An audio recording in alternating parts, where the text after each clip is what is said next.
Hello everybody and welcome back to another video. I'm SocietySucks and today I'm checking out how crows gave Earth's biggest city the middle finger by Casual Geographic. I think the biggest city is still Tokyo, so I'm guessing it's gonna be about Tokyo, but I'm not sure how crows could be a significant problem. But anyway, we'll see.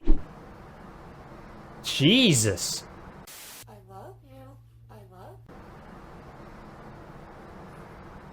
Why is he so buff? Do you have any idea how stressful a street war with birds would be? No, you don't.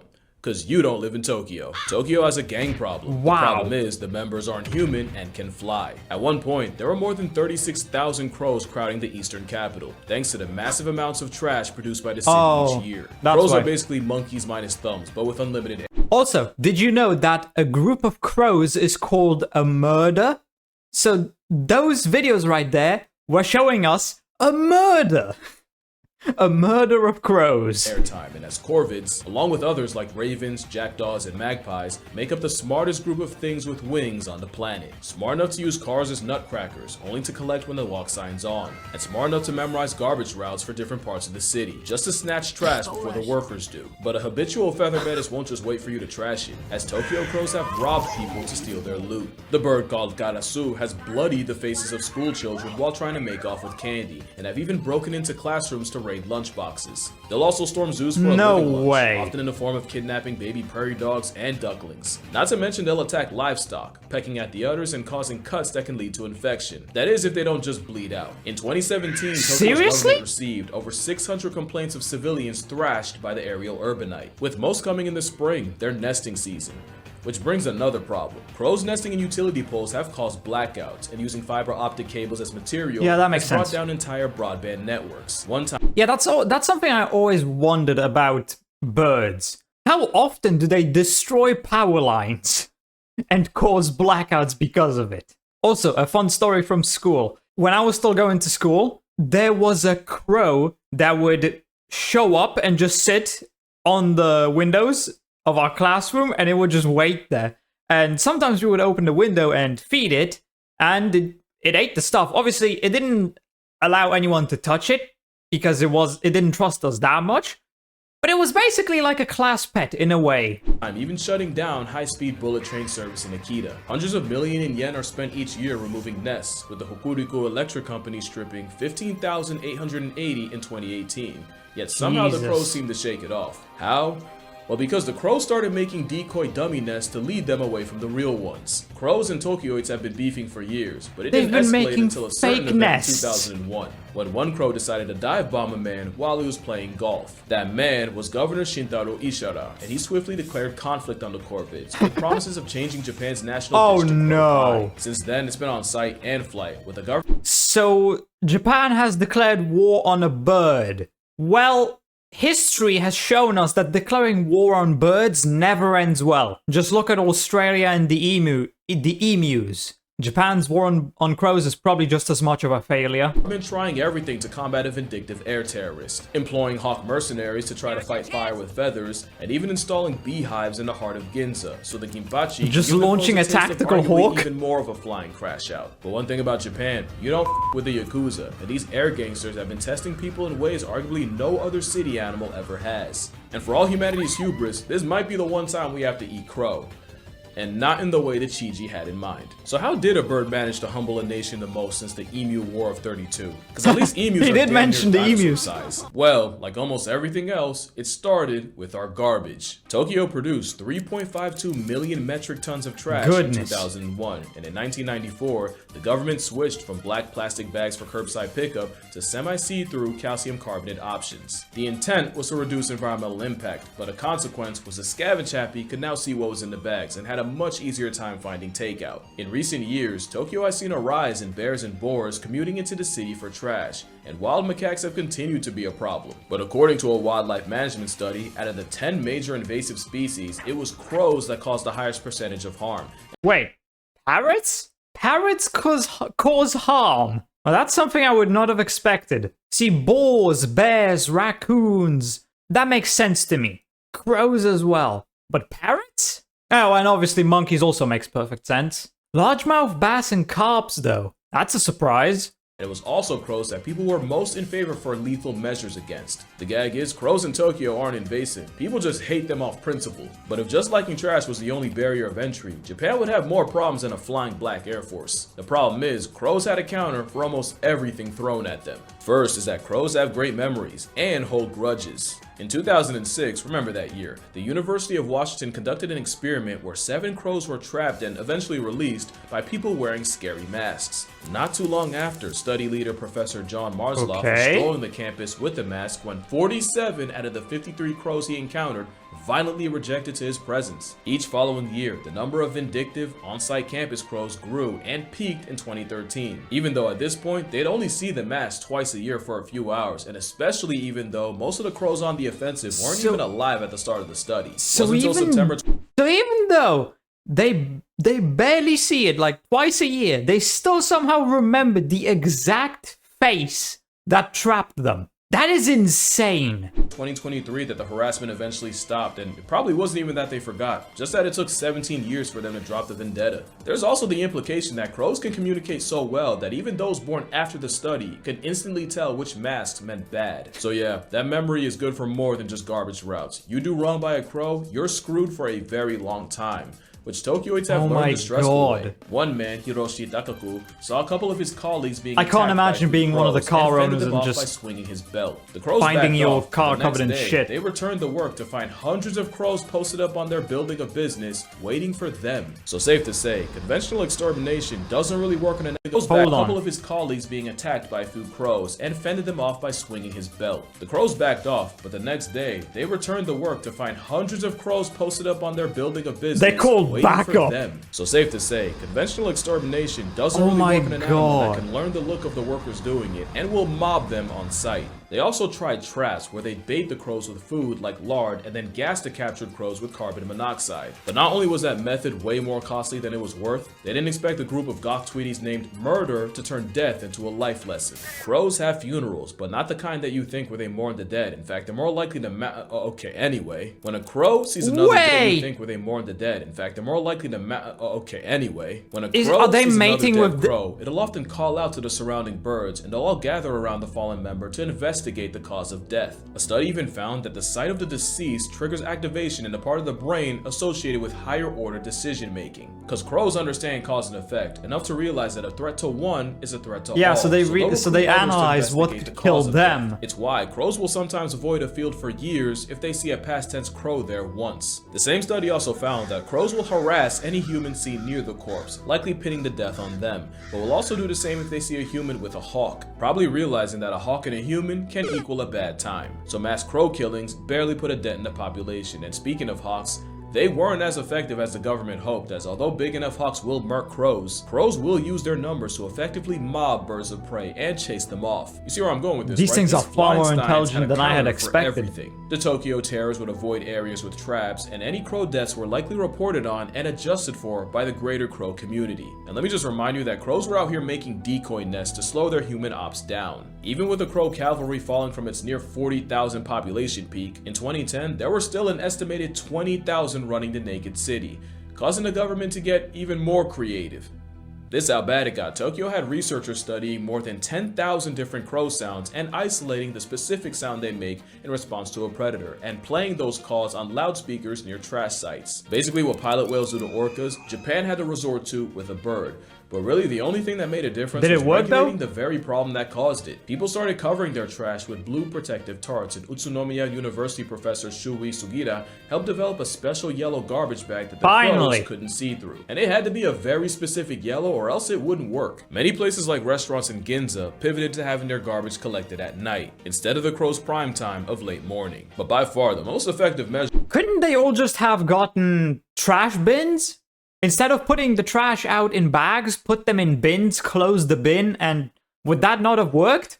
was just making less trash in the first place, and Tokyo's 3.52 million metric tons of trash in 2001 was cut down to 2.45 million in 2024. Eventually, That's a significant the crow numbers amount. will start to chip away, and in 2026, the population is only 20% of its peak 2 decades ago. Oh, that was the wow. only way a trash terrorist was going to be beat, as bird experts noted that the traps would only work on younger, dumber crows, and that the birds even figured out how to work around the protective tarps. But some experts worry that the war isn't over, that it's only a matter of time before the next wave of street smart crow fiends rise up again. Crows are just too smart to be defeated by Crows will conventional rise methods, again. because crows are not a conventional bird. In fact, they might What have even the most is that? unconventional form of self-defense. Crows Like, are how the is biggest that trolls in the animal kingdom, possible? and I don't think it's close. But what if I told you the rage bait's strategic? Let me explain. Crows are omnivore opportunists, and a lot of those opportunities come from scavenging. But scavenging can put them up against much bigger, more powerful predators. So crows will often be so annoying that they force the competition to rage quit. And they'll do this by pulling feathers, and they'll do this to some of the largest birds of prey. Stellar sea eagles are big enough to catch an AI accusation, but a crow will still tail check my them. Right. God. Stellar sea eagles are big enough to catch an AI accusation, thing's but a crow will massive. still tail check them. And in this video, you start to see why. With this crow pulling up on 2 turkey vultures and repeatedly baiting one of them until the vulture finally has enough and makes it the bystander's problem, allowing the crow access to the bird bath. An even more extreme example was a crow arriving at a fresh carcass and waiting for stronger vultures to tear into the hide he couldn't. And with the gift box open, the crow immediately started pulling tails and testing patience, until eventually the troll bird instigated a vulture brawl, during which he snuck in and stole him a piece. It seems the Oh habitual my. line stepping is a way for the crow to These- counter brawn these things. with brain. But crows will use troll tendencies on anything from seagulls to eagles, from deer to dogs. But there's one animal that always seems to fall for the rage bait. The number of catfights provoked by crows is actually insane. I don't know what that crow said to that cat to make him crash out like that, but surely someone's mother was involved. Why are you And then they're attacking the always other right cat? there to enjoy the violent Gang up fruits on of the their crow! instigation. Crows don't want peace. They thrive off problems. Just to hover above What? it, violent They fruits just- of their they instigation. just keep Crows dive don't want bombing him. peace. They thrive off problems. Just to hover above it like a boxing These things are promoter. Now, it's menaces. possible the crows recognize the cats as a threat, and this is a 900 IQ play to kill 2 birds with 1 stone, or 2 cats with 1 crow. It would make sense for crows to turn cats on each other, especially if they have fledglings or a nest nearby. But crows are also smart enough to just do stuff for fun, and they're smart enough to use tools to do it. So I could 100% see crows using live cats as tools for their own Must have use. been the wind. Especially since in a lot of these clips, the crows don't look like they have anything What is that? to Is gain. that a- No food, no agenda, Was that just a free polar will. bear? A lot of these clips, the crows don't look like they have anything to gain. No food, no agenda, just free will and love of the game. So what do you think? Anti-predator measures, resource access strategy, or just pure trolling? Who's to say It's it's not just all pure three? trolling, But whatever really. it is, it does unlock a new level of the crow's IQ. Theory of mind is the ability to recognize that other beings have thoughts and mental states that can be used to predict or even manipulate behavior. Here's a quick test. Let's say person A puts a sandwich in the office refrigerator, but then person B comes along and takes the sandwich out the fridge and puts it in a pencil drawer. At lunchtime, where's the first place person A would look? If you have theory of mind, you'd say the fridge because that's where A left it. Yeah. And you know that they don't know that person B is a sandwich thieving waste of carbon. Now, if you're thinking, well, obviously no shit. Well, congratulations. You have the emotional bandwidth of at least a toddler. But crows have shown advanced levels of theory of mind just by knowing that if they frustrate a cat long enough, the cat will eventually take it out on a fellow cat. Another example is crows will often hide food, but will also pretend to hide food if they know they're being watched, making a big show out of it and even making sounds associated with being happy, just to keep the food stuff in their beak and hide it for real later. And it's the crows that do the stealing that are most likely got to perform Oreos. theft insurance, meaning they can put themselves in the mind of another crow and act accordingly. Now, I don't want to act like this is a super complex thing. Like, squirrels will do the same misdirection. Yeah, to that's protect true, their they nuts. will. We're just gonna ignore that they often forget where they put them for real, and that ADHD builds forests. But crows take it further than anything with a walnut-sized brain should. Crows building dummy nests to fool Tokyo bird control is another example. But my favorite example was this story of a crow that got bullied off parking lot fries by 2 seagulls, and after repeatedly trying to take back what was his, seemingly gave up and flew off and appeared to find what looked like other food. Well, of course, this got the seagulls' attention, and with all their biblical greed, they flew over to steal again. And while the seagulls were left with the stick the crow was posturing as food, the crow was able to spin back and take the fries, their pride, and the W. Along with theory of mind, crows were also able to pass Aesop's test. In this one, the animal would need the foresight to understand that they can reach a treat in a small tube by dropping stones to raise the water level high enough. Raccoons were able to pass the test, as were apes, although they got creative, with an orangutan spitting water into the tube to grab the prize, and a chimpanzee just peeing in it. When it was the crow's turn to step to the I mean, plate, it not works. only did they pass, they knew enough to use solid sinking objects over those that float, and understood that using the same logic with a tube full of sand made no sense. That performance put the crow on par with a 5 to 7-year-old child, which again, is pretty solid for an animal with a brain the weight of 3 nickels. Interestingly, crows did not pass the mirror test, and save for 2 European If you have a 5 to 7-year-old child, it's probably dumber than a bird, than a crow. magpies, corvids in general didn't seem to recognize the bird in the mirror. But they do seem to understand the concept of reflection, with Caledonian crows able to find hidden food that was only visible by looking at a mirror from a certain angle. But forget everything I just said. Did you know crows can understand analogy? Being able to clock an analogy like bird is to air what fish is to water, was believed to be a strictly human trait, but studies show that primates like chimpanzees and even monkeys like baboons can learn the concept. So how do we figure out crows can too? I'm gonna explain, but first, you gotta lock in. Okay? Lock in. Alright, let's do it. So this test, led by Edward Wasserman of the University of Iowa, started off pretty simple. First, they trained 2 hooded crows to match the correct card to the sample card. They'd have 3 cards and 2 cups. The card in the middle would be the sample card. It would be something like 2 blue circles, and the 2 cards would be on top of the 2 cups, and one card might be something like 1 red and 1 blue circle, and the other one could be a square and a triangle. See, now the crow would have to understand that the correct card would be the one that also has 2 circles, and picking the right one would reveal a juicy mealworm at the bottom of the cup. The other cup contains nothing, because wrong answers deserve nothing. Another example would be if the middle card had 2 pink squares, and option 1 had a pink circle and a pink triangle, and option 2 had 2 green triangles. And so they have to choose the pink ones. The correct answer would be the one that also has all pink. The crows passed easily.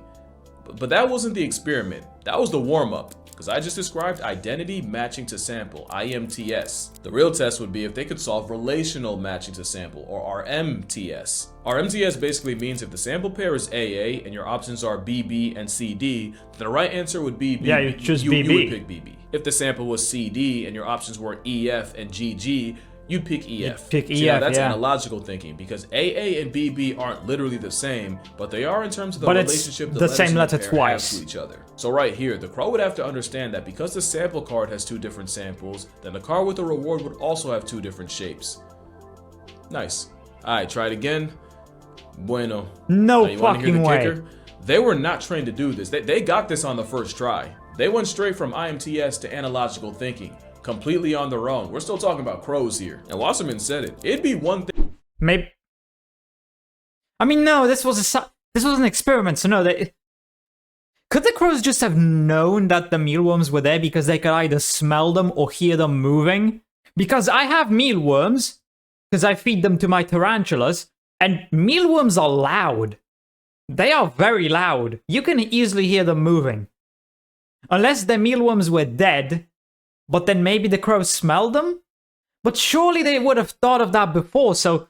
yeah, fuck it. Crows are smart. I think if they were brute forced into learning, but the fact that they were able to reason their way into the right answer on the fly, you almost have to reevaluate how smart you think they are. And that's why you're not ready for the crow revolution. Their greatest weapon is their mind, and you can get wrecked purely off of pattern recognition. Lisa Joyce was attacked by crows during a 4th of July celebration in Vancouver. What was weird was, out of the hundreds of people outside, Lisa was the only victim. The harassment only got worse to the point where she had to change her commute because a literal murder would be waiting for her outside on her way to work. After weeks of avian abuse, she stumbled across a local Facebook support group with women talking about their crow trauma, and other than, being Tweety's target practice, Lisa noticed all the women had one thing in common. They all had long, blonde hair.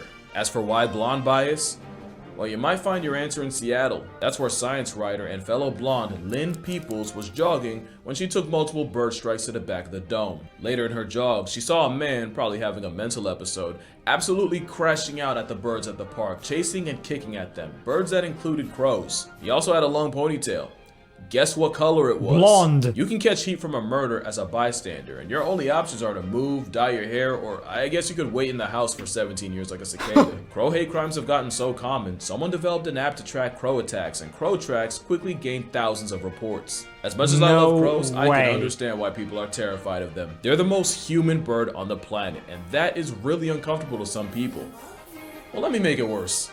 Because corvids like crows, but especially ravens, have had a relationship with wolves that is eerily familiar. You see, corvids will scavenge off wolves' leftovers, but often it's the flying dry snitch that leads the pack to them in the first place. In return, the wolves seem to tolerate the birds picking at the meat once the wolves have ripped it open. But it's not just a business relationship, as ravens and crows have been seen playing with wolves in Yellowstone, sometimes grabbing sticks to play tug-of-war, or sometimes even flying above the wolves to get them to jump at them. The birds seem to especially favor playing with wolf pups, and naturalists watching swear by corvids having emotional bonds with specific members of the pack. Not to mention Caledonian crows, you know, the ones that pass the tube test, can not only use tools, but they'll build them, like with multiple steps. Like if you give a Caledonian a box with food and a bunch of sticks, but none of the sticks are long enough to reach the prize, the crow has the presence of mind to combine multiple sticks to retrieve the treat. That kind of compound tool use basically puts them at primate tier. So let's see here, able to use tools, hold grudges, wage straight up war, befriend wolves, understand analogies. Yeah, either they're the humans of birds or we're the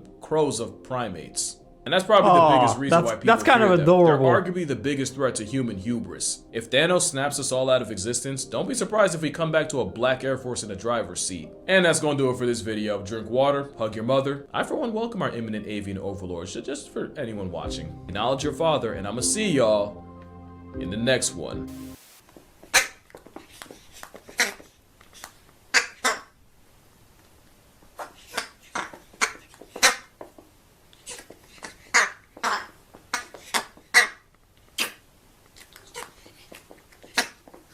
That sounds so weird. I would not expect the crow to make those kinds of noises. You know, now that I've watched this video, it makes sense why that crow kept showing up at the windows of the classrooms in my school. Because it knew somebody would feed it. It knew that if it showed up there, it would get food. It would get something to eat.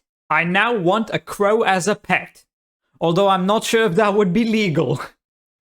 Probably not. But I mean, hey, if you hated crows before this video, you probably shouldn't now, because these things are fucking awesome. Yes, they can be menaces, but that's still pretty cool. It's also funny how a group of crows investigates a dead crow. It's literally a murder investigating a murder. A murder of crows investigating the murder of a crow. Who the heck decided to call a group of crows a murder? Like, why? Why? I get that crows are supposed to represent death and sadness in literature, but did it have to be called a murder? Whatever. Anyway, I hope you enjoyed this video. If you did, please consider subscribing and leaving a like. If you want to see more reactions, check out this video right here. And with that, I hope I'll see you in the next video.